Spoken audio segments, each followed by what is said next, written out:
বিসমিল্লাহির রহমানির রহিম। আসসালামু আলাইকুম রহমতুল্লাহ। প্রিয় শিক্ষার্থীরা, আমি তোমাদের সঙ্গে আজকে যে বিষয় নিয়ে কথা বলছি, যদি বোঝেন চতুর্ভাগ, মানে লেখাপড়া পারবেন শতভাগ, মানে আমি চতুর্ভাগের হিসাব দেখাবো। যদি বোঝেন চতুর্ভাগ, লেখাপড়া বুঝবেন শতভাগ, মানে বুঝছেন 100%। 100% মানে বিশাল ব্যাপার।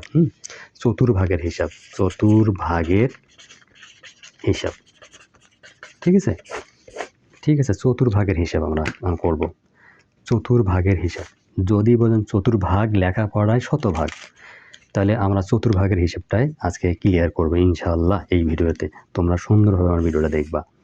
আচ্ছা দেখো, আমরা সাধারণত যে কাজ করতে যাচ্ছি, এইটা হলো আমার কি এক্স, এইটা হলো আমার এক্স ড্যাশ, খেয়াল করবা।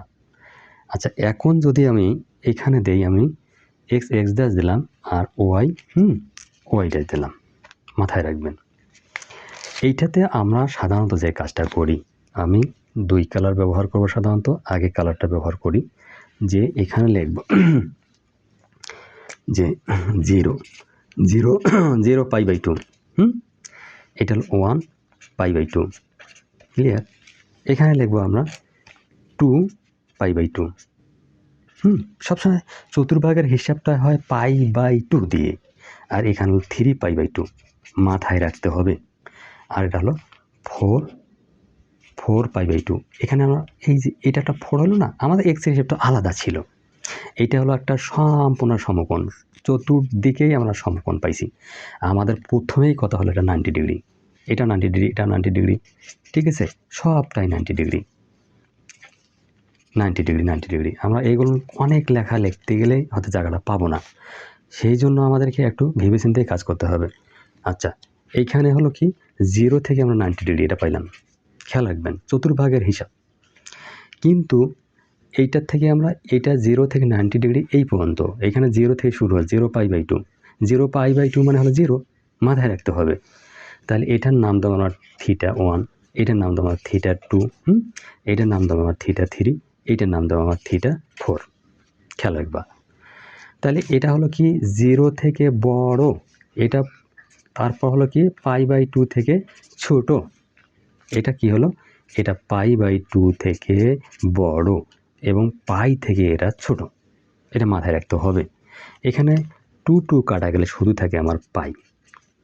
হ্যাঁ, এখানে লেখো, এই যে পাই লেখো, এখান থেকে কী করবেন 3 π/2, 3 π/2, কি তাই না? এই π/2ই হবে তোমার বন্ধু।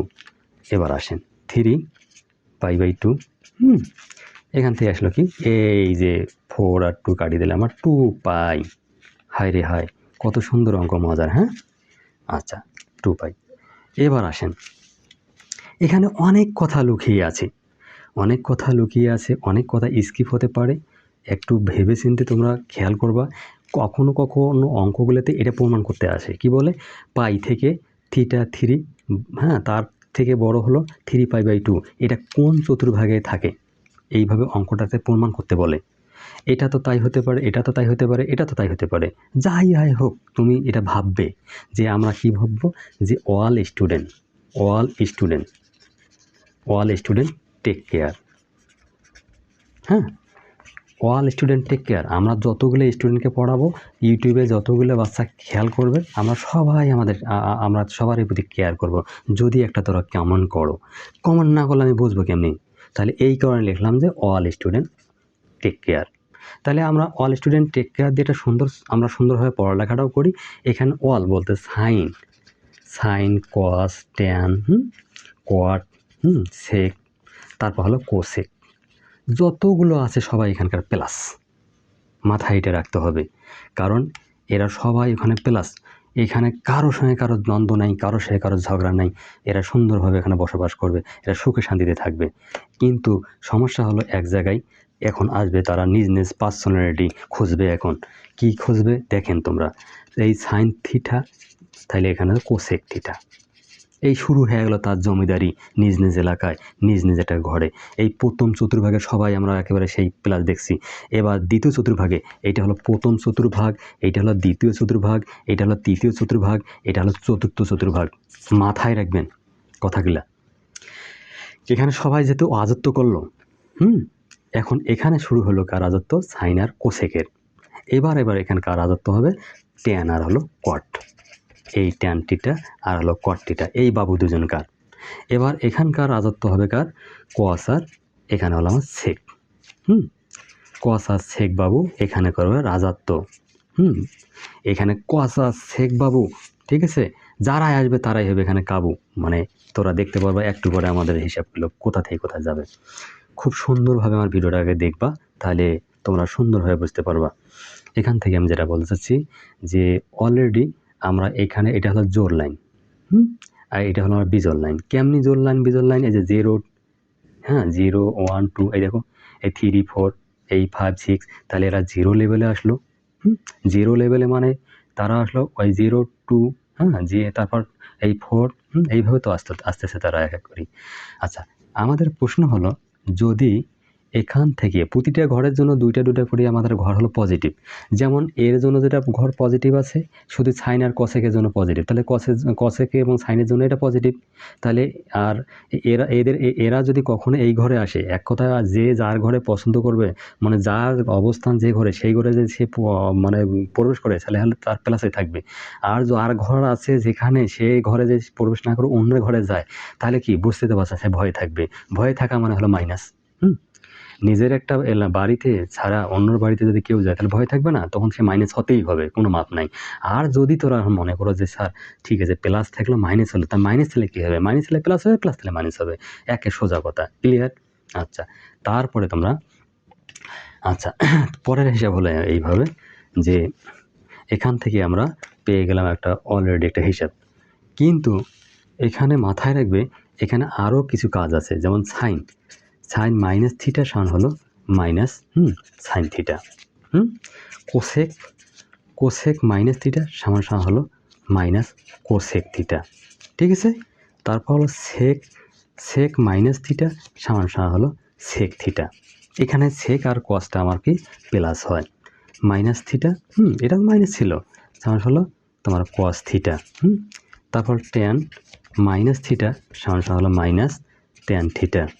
তারপর হলো কোয়াট মাইনাস থিটা সমান হলো মাইনাস কোয়াট থিটা। 1, 2, 3, 4, 5, 6, অলরেডি আমরা 6টারে হিসাব এখানে পেয়ে গেলাম।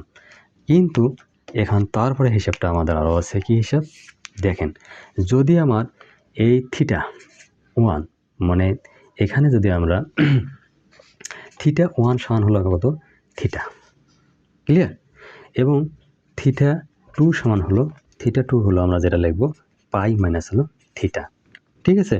থিটা 3 সমান লিখবো আমরা পাই প্লাস হলো থিটা। আচ্ছা, থিটা 4 হলো সমান হলো 2 পাই মাইনাস হলো থিটা, ঠিক আছে। এটার নাম হলো ফাঁকি দিয়ে ফাঁকি দিয়ে কিভাবে মান কোনা বের করা যায়, তারই এটা বুদ্ধি, ঠিক আছে। এবার সবচেয়ে লেটেস্ট যেটা কাহিনী হলো, এখানে যদি আমরা কখনো যদি জোরের কাছে যাই, ঠিক আছে, মানে এক কথা জোরের কাছে গেলে ত্রিকোণমিতি মানের কোনো পরিবর্তন হবে না। এক কথা যদি আমরা মানগুলা যদি কীভাবে পরিবর্তন হবে, যদি বিজোড় ঘরেতে মানে বিজোড় সংখ্যা থাকে তাহলে কি হবে, সাইন থাকলে হবে কস, ঠিক আছে, সাইন থিটা সমান কস থিটা হবে, কস থিটা সমান সাইন থিটা হবে, ট্যান থিটা সমান হলে কট থিটা হবে, আর কি হবে, এই কট থিটা সমান হলো ট্যান থিটা হবে। তারপর হবে সেক থিটার সমান হবে কোসেক থিটা, আর কোসেক থিটা সমান হলে সেক থিটা। এটা হলো তোমার হলো কি, যদি আমাদের যদি বিজোড় হয়ে থাকে, বিজোড় মানে হলো মানে এক কথায় যদি এই বিজোড় ঘরে তারা কখনো অবস্থান করে, তাহলে সেক্ষেত্রে সাইন থাকলে কস হবে, কস থাকলে সাইন হবে, ট্যান থাকলে কট হবে, কট থাকলে ট্যান হবে, সেক থাকলে কোসেক হবে, কোসেক থাকলে সেক হবে। এটা বিজোড় ঘরেতে যায়। আর জোর ঘরেতে গেলে ত্রিকোণমিতিক মানে কোনো পরিবর্তন হবে না, যা থাকার তাই থাকবে। এটাই ছিল আমার একটা চতুর্ভাগের হিসাব।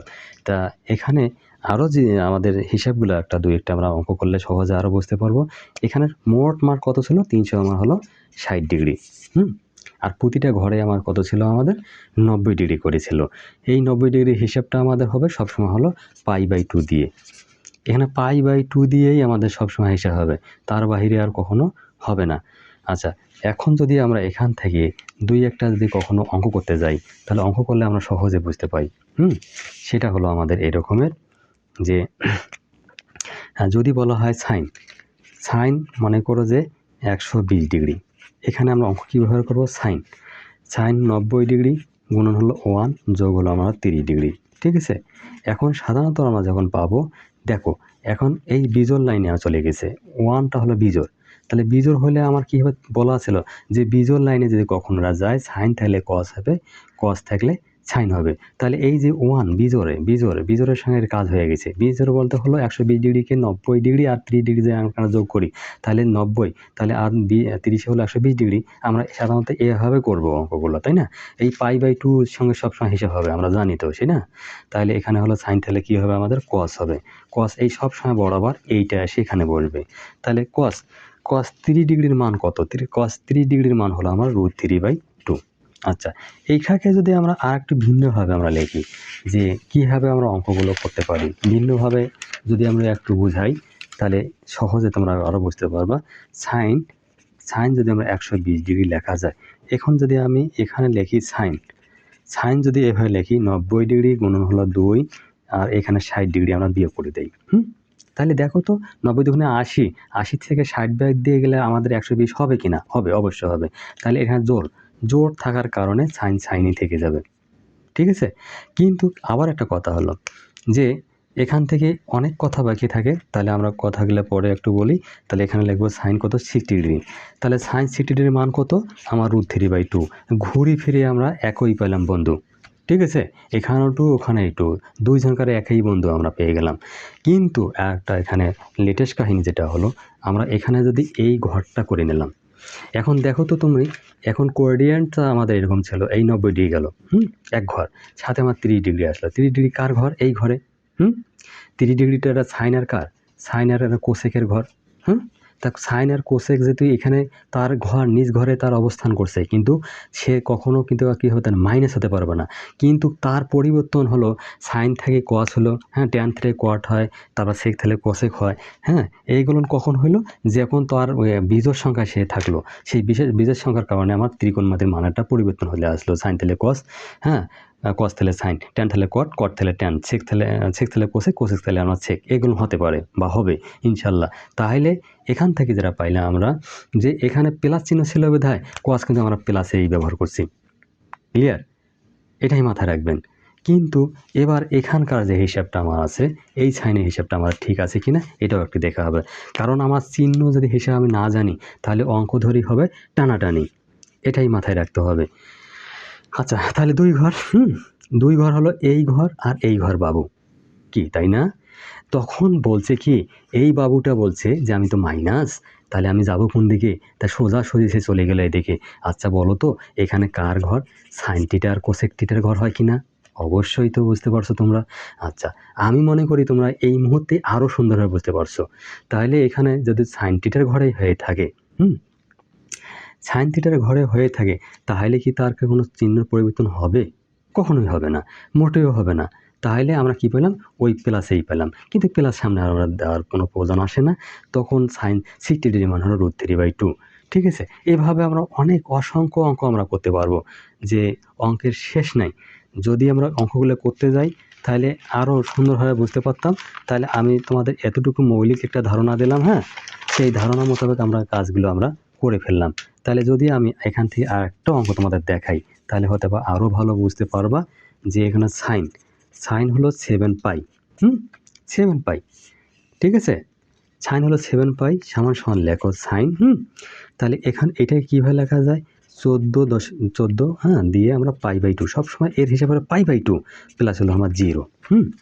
এই 0কে আমরা কীভাবে হেরো করব সেইভাবে দেখতে হবে। এই দেখো তো, 7 দুগুণে 14 হয়, আমরা 7π আবার পাইলাম। 0-র কোনো মূল্য আছে? কোনো কিছু যখন না থাকবে তখন তোমরা এখানে 0 দেবেন। ঠিক আছে, 0ই বানাবে অঙ্ককে হেরো। আর তুমি যদি কিছু না দাও তাহলে অঙ্ক হয়ে যাবে একবারে 0। তাহলে আমরা সাইনটাকে দেখতে হবে। এখন কীভাবে সাইন বসবে কি না আমার সন্দেহ হচ্ছে, যে আমাকে একবার দেখতে হবে। কীভাবে দেখতে হবে? এখন মনোযোগ দিয়ে তোমরা দেখবেন, আমিও এখানে দেখতেছি এই কারণে যে এখানে 14 হলো কি এক ঘর, এই 2 ঘর, মনে করলো 8, 8 4 12, এই 13, এই 14। দেখো, ঠিক আছে। এখন বাবা বলো তো, এখানে এই ঘরটা কার? এই সাইন বাবুর এই দেওয়ালটা, এই কোয়াট এবং ট্যান বাবুর এই মনে করো দেওয়ালটা, আমরা অনেক সময় বলি না যে দুই পাশে যদি বাড়ি তৈরি হয় মাঝে একটা পার্টিশন থাকে, এ বলে যে এটা আমার, ওই বলে যে এটা আমার। এখন নিরপেক্ষ হয় লোকজন বলে বাবা তোর ওটা ওর ওটা, তাহলে সাইন এক কথায় সাইন আর কোসেক আর ট্যান আর কট কোনো ঝগড়াঝাটি করার দরকার নেই, তোরা এই ঘরে আসো।